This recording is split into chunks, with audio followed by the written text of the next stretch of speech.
I turned that corner because I dropped luggage off.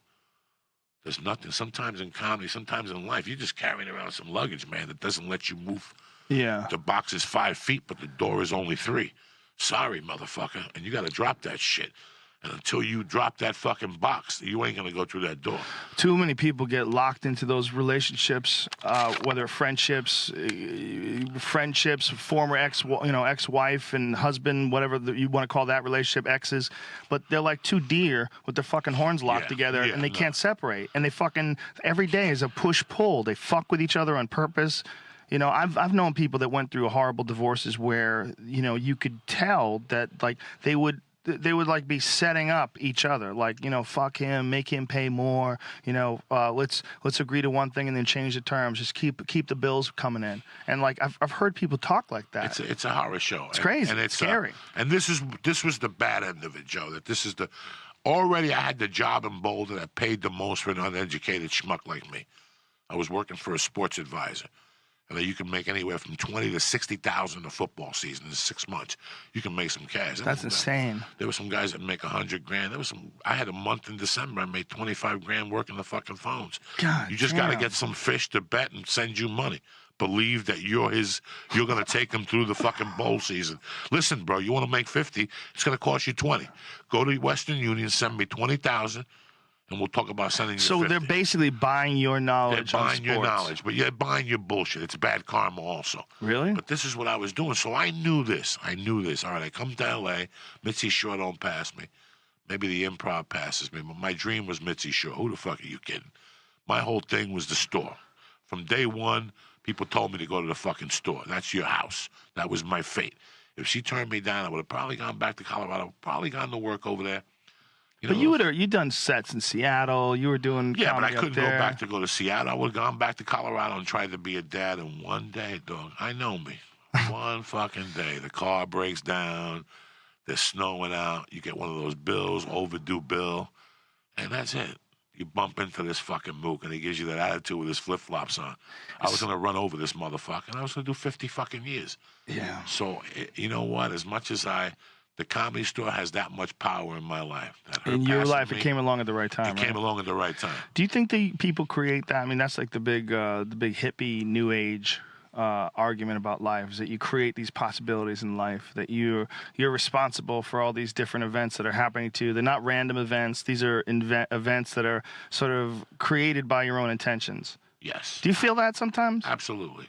One thing I learned was that until you take responsibility, you ain't going to move forward. Mm-hmm. There's motherfuckers that get off the stage, bro, the audience sucks, the sound. Yeah. I watched a guy eat I fucking bombed, of bro. shit in Vegas. Bro, that was hysterical. I fucking bombed. Yeah. And that's it. And everything else. And until you come through that, you can't really... And that was big for me, that I believe that... Hey, listen, I go to bed now. I go home. I put my feet up. I watch the news, and I go to bed like nothing. You know, 20 years ago, I didn't go to bed like nothing. I had to shut my window a certain way and close my door a certain way, and I couldn't leave the light on at night because I owed money to a drug deal. I robbed somebody.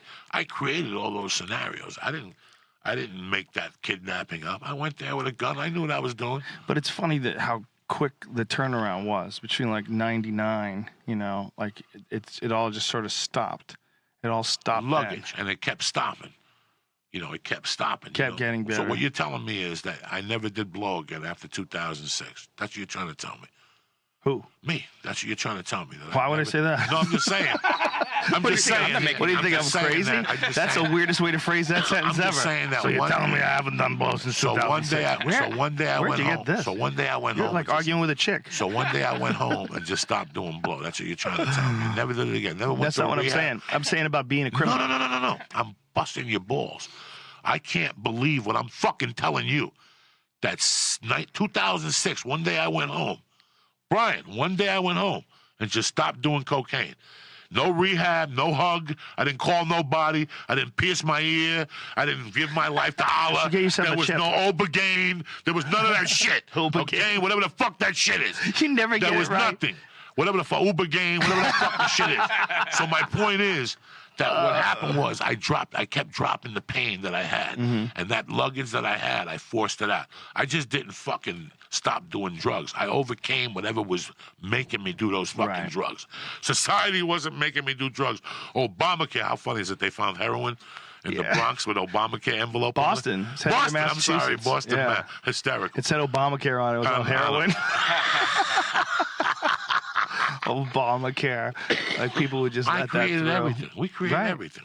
In a lot of ways. And you know, there's random things that happen as well, right? Bro, there's sometimes people wake up on the wrong side of fucking bed and they come at you and you gotta stand your fucking ground and you gotta say no, bitch. And people get their feelings hurt. Yes. But no.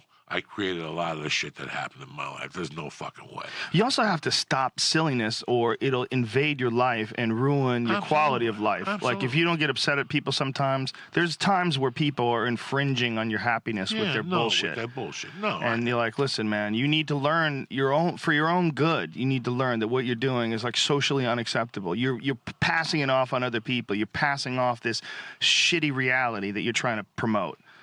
You can get locked in a person like that, as we were saying before, with like bad relationships, and then all of a sudden, like every day, you're dealing with this person's nonsense, distortions, and lies, and you can never trust. Like, who was it your fault? No, it's never your fault, right? It's never your fault. It's always somebody else's fault. And when you deal with people like that on a regular basis, and you communicate with people like that, it makes it incredibly difficult for you to live your life. Because you're constantly like debating or dismissing bullshit. Like, is this bullshit? It might be bullshit. And then somewhere along the line, you realize, well, fuck this, man. I got to stop hanging out with this person. This person's an asshole.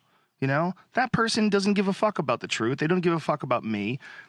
And I've had a few of those in my life, and you just cut them loose. And when you cut them loose, like, you're a way better person. You're like, your life is free and easy. And you're like, oh, it's not that I'm like constantly engaged in conflict. It's that if you surround yourself with the wrong kind of people, you will be constantly engaged in conflict, whether you want it or whether you have that intention or not. Like, it's not just about having the right intentions. You got to make the right choices as to who you put in your world. Because if you put a bunch of shitheads that don't care about evolving, they don't care about getting it together, and all they're trying to do is pass off their nonsense on you, oh, you got a shitty road. You got a shitty road ahead of you.